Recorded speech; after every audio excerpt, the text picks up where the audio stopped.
Social media साइट्सवरील बनावट प्रोफाइल्सपासून सावधान. Shri SM हे सुप्रसिद्ध चित्रपट दिग्दर्शक आहेत. एके दिवशी त्यांना त्यांच्या एका संदीप नावाच्या मित्राचा फोन येतो.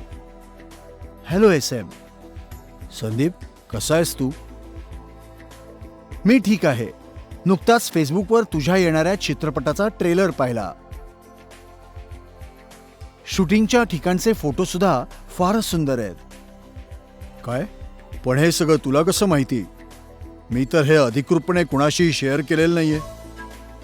अरे खरंच का? पण मी तर नुकतेच तुझ्या फेसबुक पेजवर फोटो पाहिले. अरे पण ना मी कधी फेसबुक वापरतो ना कुठल्या सोशल मीडिया साईटवर माझा अकाउंट आहे. मग असं दिसतंय की कुणीतरी तुझं बनावट अकाउंट तयार केलं आहे.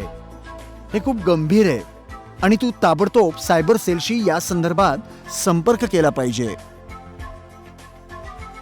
हो, मी ताबडतोब सायबर सेलशी संपर्क करतो.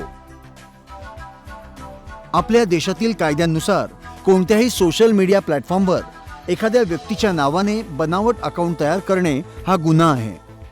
असे बनावट अकाउंट तयार करणाऱ्याला तोतयेगिरी असे म्हणतात. म्हणजेच फसवणूक करणाऱ्याच्या उद्देशानं दुसऱ्या एखाद्या व्यक्तीची खोटी ओळख तयार करणे होय. अशा गुन्ह्यांकरता शिक्षा माहिती तंत्रज्ञानाच्या कायद्याच्या कलम 66(ड) अंतर्गत कोणत्याही संपर्क साधनाद्वारे तोतयेगिरीच्या माध्यमातून फसवणूक करणे या गुन्ह्याकरता 3 वर्षांपर्यंत कारावास आणि 1 लाख रुपयांपर्यंत दंड अशी शिक्षा आहे.